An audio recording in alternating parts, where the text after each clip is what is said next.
Respect for Loudovick. The drivers of the GRT Alliance were always winning.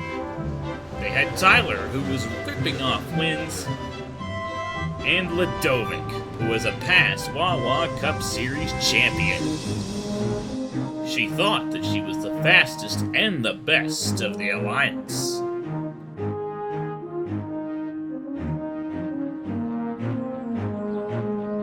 But one thing bothered her. Her gearbox rattled as it cooled down at night. She knew the rattle stopped the other drivers from getting to sleep. That night, Loudovick's gearbox went click-clunk, click-clunk. Tyler and Andrew started to chuckle. "Rattler Loudovick's keeping us all awake," chimed Andrew. "The only drivers keeping other drivers awake," said Loudovick crossly, "are satellite drivers with very bad manners." Secretly, she felt rather embarrassed. In the morning, Andrew teased Loudovick again. "Rattlerbox is awake at last," he said out loud. Loudovick ignored Andrew. She did not like being called names. "I am the fastest of the lineup," she told herself. Fastest lineup, experienced and versatile, and hoist the Wawa Cup." She wished the other drivers would remember that.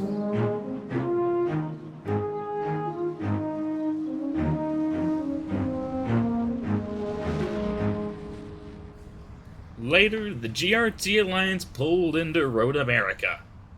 "Oh, look," laughed Matthew.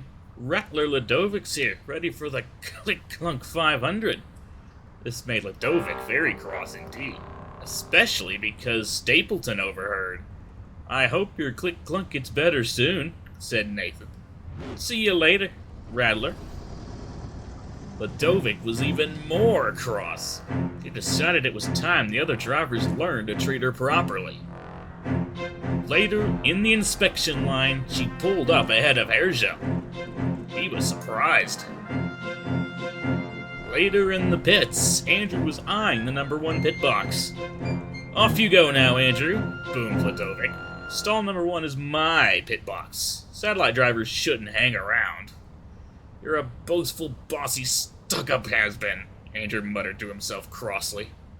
Later, before the race started, Loudovick told the Alliance to give a polite wave whenever they saw her. "But why?" asked Tyler. He was very puzzled.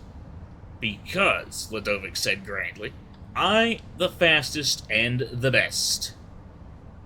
"You can wave at her if you'd like," snorted Matthew to himself. "I'm not going to." Loudovick ripped around Road America. She felt very pleased with herself. She felt that the other drivers would forget her clunk-click and treat her properly now. She saw Matthew up ahead. She waited for the wave out the window. Matthew didn't wave at all. This made Loudovick very cross.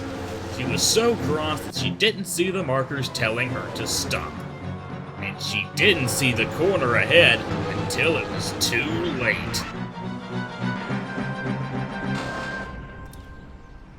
Luckily, no one was hurt, but Loudovick was out of the race. She was stuck in the gravel and buried deep under the tires. As Loudovick waited to be towed away, Andrew passed by. "Hello, Loudovick," yelled Andrew. "I see you're not the fastest driver anymore." Then, Hergel rolled by. "Well, isn't this the real act of a champion, eh, Loudovick?" he chuckled. Finally, Tyler arrived.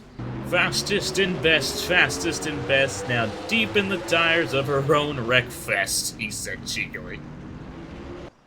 At last, Loudovick was freed from the tires. She felt very foolish indeed. Stewart pushed her back to the garage area. Loudovick was stuck back at the shops for a long time. It was hard to get the gravel out of her gearbox.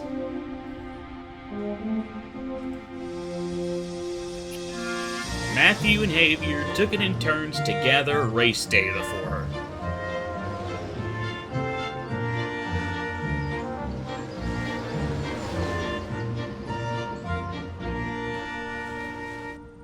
One evening, back in the garage area, Xavier said, "It's hard gathering twice the data as usual." "Yes," agreed Matthew.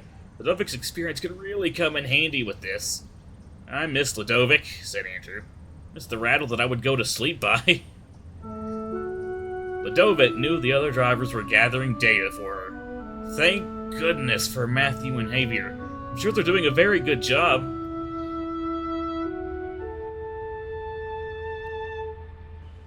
Finally, Loudovick was as good as new. Mechanics had even managed to fix the rattle in her gearbox. That evening, Loudovick had something to say. "Is it about being the fastest and the best?" teased Hairjo. "Not at all," said Loudovick. "I know my rattle kept you awake at night, and I'm sorry.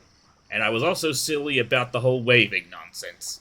I realize now that drivers wave at other drivers because they race hard and deserve it, not because they ask for it." "But we do think you deserve it, Loudovick," said Tyler. "Did you race hard, and you are part of the GRT Alliance." All the other drivers agreed. Now, all the drivers greet each other with a cheerful wave for all the hard racing they do as part of the GRT Alliance.